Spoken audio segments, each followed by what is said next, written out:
এই সিনেমা শুরুতে এক দম্পতিকে দেখানো হয় যারা পাহাড়ি ঢালের কোল ঘেঁষে থাকা একটা জঙ্গলের পাশে জনমানবহীন ফাঁকা জায়গাতে পিকনিক করার উদ্দেশ্যে এসেছিল। প্রকৃতির সান্নিধ্যে এসে তারা দুইজন সময়টা ভালোই উপভোগ করছিল। হঠাৎই মেয়েটির কাছে মনে হয় যে তার গর্ভে বেড়ে ওঠা বাচ্চাটার নড়াচড়া বেড়ে গেছে, অর্থাৎ মেয়েটির হয়তো ডেলিভারি করার সময় এসে গেছে। ছেলেটা বিষয়টা জানতে পেরে আর দেরি না করে দ্রুত তার ওয়াইফকে নিয়ে শহরের উদ্দেশ্যে রওনা হয়ে যায়। তবে তাড়াহুড়া করার কারণে তাদের বেশ কিছু জিনিস তারা ওখানেই ফেলে রেখে যায়। এরপর আমাদেরকে ওই জঙ্গলে বসবাসকারী বেশ কিছু পোকামাকড় দেখানো হয় যারা মনের আনন্দে দিন কাটাচ্ছিল। এদিকে 3টা লেডিবাগ বা বিটল জাতীয় পোকা সবেমাত্র ডিম ফুটে বেরিয়ে এসেছে, আর তাদের বাবা মা এই 3টা লেডিবাগকে উড়তে শেখানোর জন্য তাদের কাছে চলে এসেছে। প্রথম দিকে পোকা 3টা ভালোভাবে উড়তে পারছিল না, তবে বেশ কিছুক্ষণের চেষ্টায় বাচ্চা পোকাগুলো তাদের মা বাবার মতো উড়তে শিখে যায়। এরপর তারা সবাই মিলে আবারও ওই জঙ্গলের মধ্য দিয়ে মনের আনন্দে উড়ে যেতে থাকে। কিন্তু একটা পর্যায়ে বাচ্চা পোকাগুলোর মধ্যে থাকা একটা বিটল পোকা, যার নাম ছিল কক্স, সে একটা হাসির শব্দ পেয়ে তার পরিবার থেকে বিচ্ছিন্ন হয়ে কৌতূহলবশত সেদিকে যেতে থাকে। বেশ কিছুটা দূর চলে আসার পর সে একটা ছোট মাছিকে দেখতে পায়, যেটি মূলত একটা স্থানে বসে বসে হাসছিল। বাচ্চা লেডিবাগটি মাছিটার পাশে গিয়ে বসে। সে ওই মাছিটার সাথে কথা বলতেই যাবে, ঠিক ওই মুহূর্তে বেশ কিছু বড় বড় মাছি ওখানে চলে আসে এবং বাচ্চা লেডিবাগটিকে চারিদিক থেকে ঘিরে ফেলে। তারা এত জোরে জোরে ভন ভন শব্দ করছিল যেন তারা এই লেডিবাগটাকে এখনই খেয়ে ফেলতে চায়। বাচ্চা লেডিবাগটিও এতে অনেক ভয় পেয়ে যায় এবং দ্রুত ওখান থেকে উড়ে পালাতে শুরু করে। মাছিগুলো বিটল পোকাটার পিছু নেয়। একটা পর্যায়ে বাচ্চা লেডিবাগটি একটা পাথরের সাথে ধাক্কা খেয়ে একটা সরু গর্তের মধ্যে পড়ে যায়। এতে করে সে আহত হয় এবং এই দুর্ঘটনার কারণে তার একটা পাখা বা ডানা ভেঙে যায়। বড় মাছিগুলো বেশ কিছুটা সময় ওই গর্তের উপরের দিকে বসে থাকে। কিছুক্ষণ পর তারাও ওখান থেকে চলে যায়। বেচারা লেডিবাগটা অনেক চেষ্টা করেও আর উঠতে পারে না। একটা পর্যায়ে সে ওখানেই অজ্ঞান হয়ে যায়। জ্ঞান ফিরলে সে অনেক কষ্টে ওই গর্ত থেকে বাইরে বেরিয়ে আসে এবং সাহায্যের জন্য এদিকে ওদিকে ছোটাছুটি করতে থাকে। ততক্ষণে চারিদিকে আবহাওয়া অনেক খারাপ হয়ে গিয়েছিল এবং ভালোই বৃষ্টি হচ্ছিল। তাকে সাহায্য করার মতো কাউকেই সে খুঁজে পাচ্ছিল না। এই খারাপ আবহাওয়ার হাত থেকে বাঁচতে সে একটা নিরাপদ জায়গা খুঁজতে থাকে। একটা সময়ে সে সেই দম্পতির ফেলে রেখে যাওয়া একটা টিনের বাক্সের মধ্যে ঢুকে পড়ে, যেটার ভিতরে মূলত চিনি রাখা ছিল।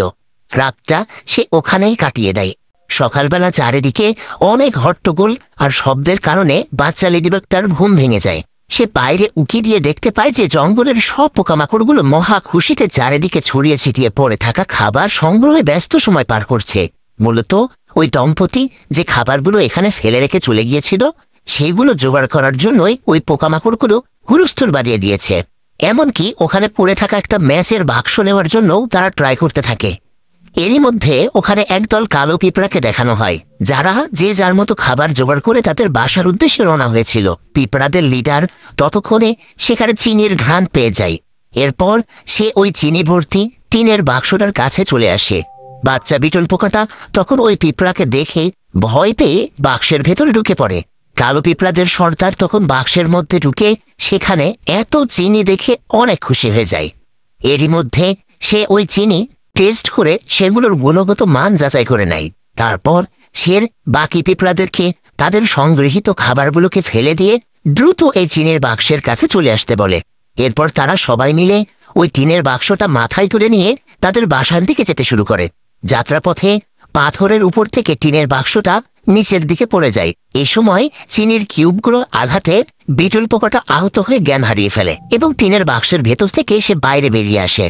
উপর থেকে বাক্সটা নিচে পড়ে যাওয়ায় বেশ কিছুটা চিনির কিউব তখনও চারিদিকে ছড়িয়ে ছিটিয়ে গেছে।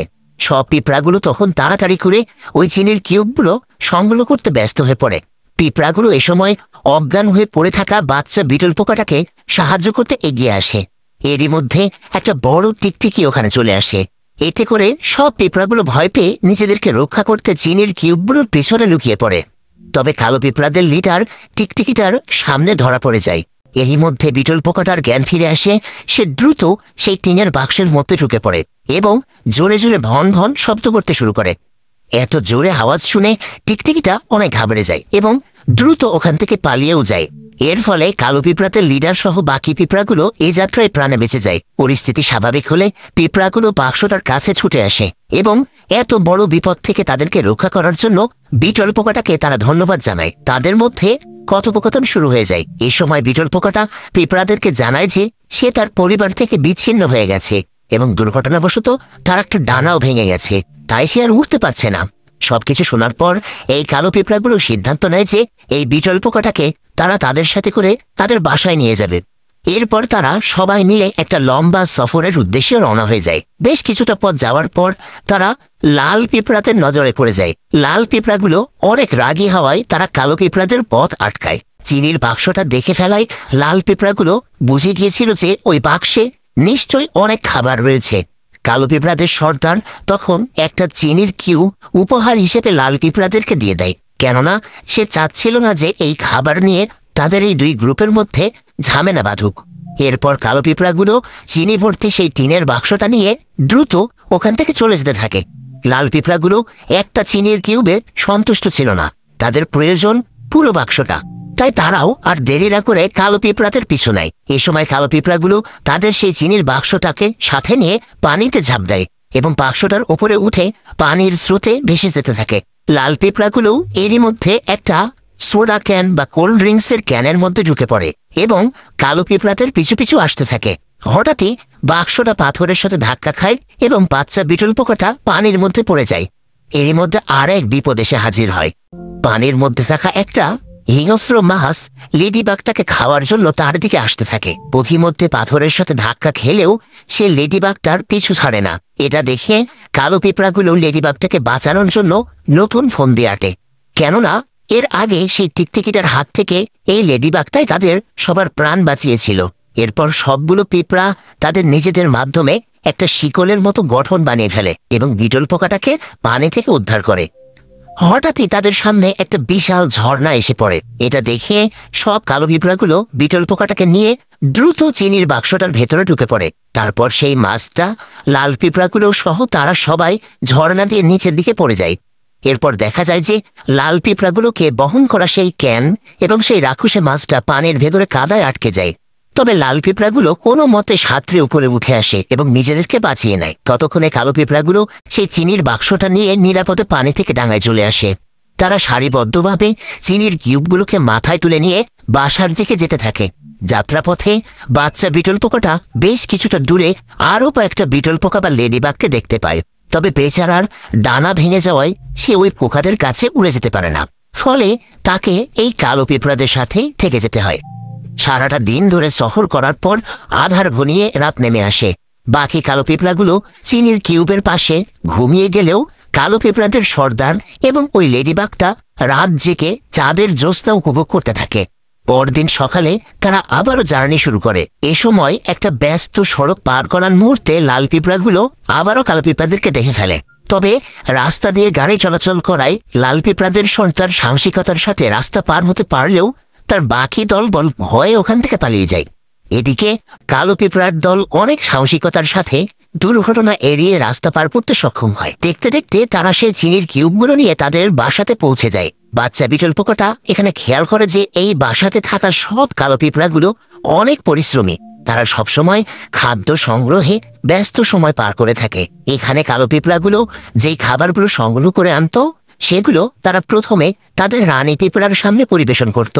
আর রানীর কাছে যদি সেই খাবার পছন্দ হতো তবে সে উপহার হিসাবে তাদেরকে একটা করে ডিম দিত। এখানে দেখা যায় যে কালো পিঁপড়াদের সর্দার রানী পিঁপড়ার সামনে একটা চিনির কিউব পরিবেশন করে, আর এই খাবার রানীর খুব পছন্দ হওয়ায় সে অসংখ্য ডিম উপহার দেয়। ওদিকে লাল পিঁপড়াদের সর্দার কালো পিঁপড়াদের বাসার সন্ধান পেয়ে যায়। সে এরপর দ্রুত তাদের আস্তানাতে ফিরে গিয়ে লাল পিঁপড়াদের রানীকে সবকিছু খুলে বলেন। সবকিছু শোনার পর রানী পিঁপড়াটা কালো পিঁপড়াদের বাসাতে হামলা চালানোর নির্দেশ দিয়ে দেয়।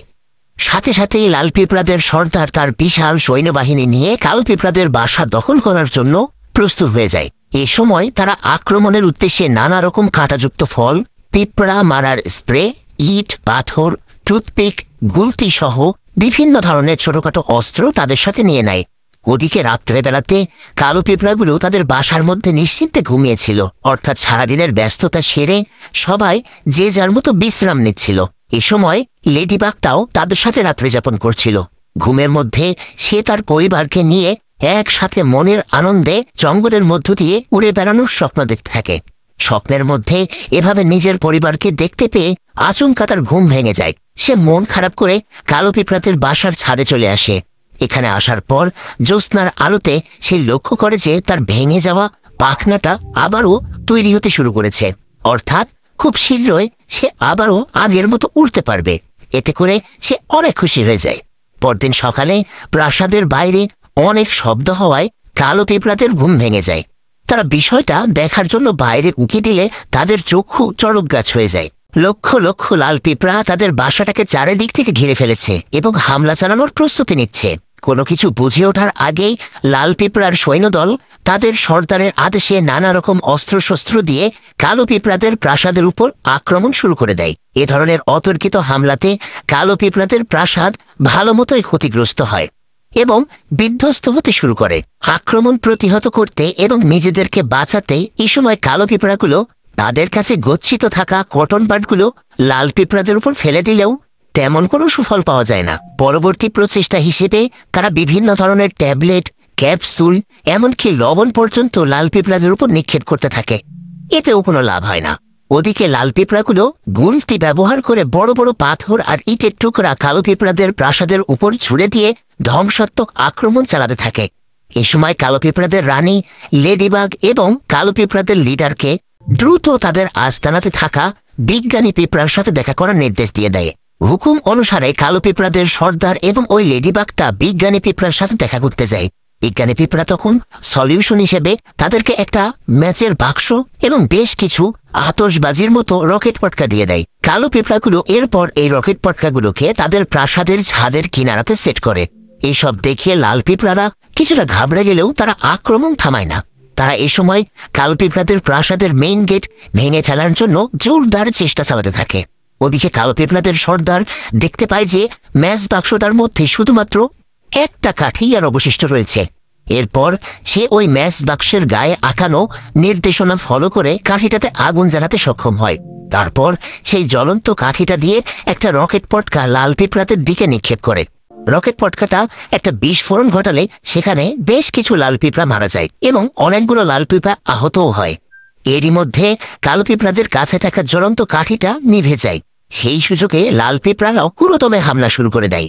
এরকম সংকটময় মুহূর্তে লেডিবাগটার স্মরণে আসে যে সেই চিনির বাক্সটার ওখানে সে এরকমই একটা ম্যাচ বাক্স দেখেছিল। সে দ্রুত কালো পিঁপড়াদের লিডারকে বিষয়টা জানায়। সে আরো বলে যে আমি যদি জঙ্গলের মধ্যে চিনির বাক্সটা যেখানে পাওয়া গেছিল সেখানে পৌঁছাতে পারি, তবে সেখানে থাকা ম্যাচ বাক্সটা উড়িয়ে নিয়ে আনতে আমার খুব বেশি প্রবলেম হবে না। কিন্তু আমার ভেঙে যাওয়ার ডানাটা যেহেতু আবারও নতুন করে তৈরি হতে শুরু করেছে, তাই এখন উঠতে গেলে প্রথমে আমার কিছুটা সাহায্য প্রয়োজন পড়বে। এসব কথা শোনার পর কালো পিঁপড়াগুলো বিটল পোকাটাকে উঠতে সাহায্য করার জন্য একটা কাগজের প্লেন বানিয়ে ফেলে। এরপর বিটল পোকাটা ওই প্লেনে চড়ে ম্যাচ বাক্সটা নিয়ে আনতে বেরিয়ে পড়ে। কালো পিঁপড়াগুলো বিটল পোকাটার দ্রুত ফিরে আসার অপেক্ষায় প্রহর গুনতে থাকে। ওদিকে লেডিবাগটা সেই কাঙ্ক্ষিত ম্যাচ বাক্সটার কাছে পৌঁছে যায়। সে ম্যাচ বাক্সটাকে তুলে নিয়ে উড়ে যাওয়ার প্রস্তুতি নিচ্ছিল, আর ঠিক তখনই ওখানে একটা মাকড়সার আগমন ঘটে। কিছু বুঝে ওঠার আগে মাকড়সাটা সেই ম্যাচ বাক্সটাকে মাথায় তুলে নিয়ে তার বাড়ির দিকে রওনা হয়। উপায়ান্তর না দেখে লেডিবাগটাও মাকড়সার পিছু নেয়, কেননা এই ম্যাচ বাক্সটা তো তারও দরকার। মাকড়সাটার পিছু পিছু যেতে যেতে একটা সময় দিনের আলো ফুরিয়ে গিয়ে রাত নেমে আসে। অন্যদিকে রাত হয়ে যাওয়ায় লাল পিঁপড়াদের দল হামলা আপাতত বন্ধ করে যুদ্ধবিরতি দেয়। অসহায় কালো পিঁপড়াগুলো তাদের যুদ্ধবিধ্বস্ত প্রাসাদের ভেতর বিশ্রাম নিতে থাকে। এদিকে মাকড়সাটা ম্যাচ বাক্সটা নিয়ে তার বাসাতে পৌঁছে যায়। সে একটা খেলনা বাড়ির মধ্যে থাকতো। লেডিবাগটাও লুকিয়ে সেই বাসার ভেতরে ঢুকে পড়ে। সে খেয়াল করে যে মাকড়সাটা তার জাল বোনার কাজে এই ম্যাচ বাক্সের কাঠিগুলো ব্যবহার করছে। বিটল পোকাটা মাকড়সার সাথে কথা বলতেই যাবে, ঠিক তখনই একটা ব্যাঙ পোকাটাকে খাওয়ার জন্য তার জিহ্বা দিয়ে লেডিবাগটাকে আটকে টেনে নিয়ে যেতে থাকে। বিটল পোকাটা নিজেকে বাঁচানোর জন্য জোর প্রচেষ্টা চালাতে থাকে। এরূপ টানাটানির একটা পর্যায়ে ওই খেলনা বাড়ি উল্টে গিয়ে ওই ব্যাঙের শরীরের উপর এসে পড়ে।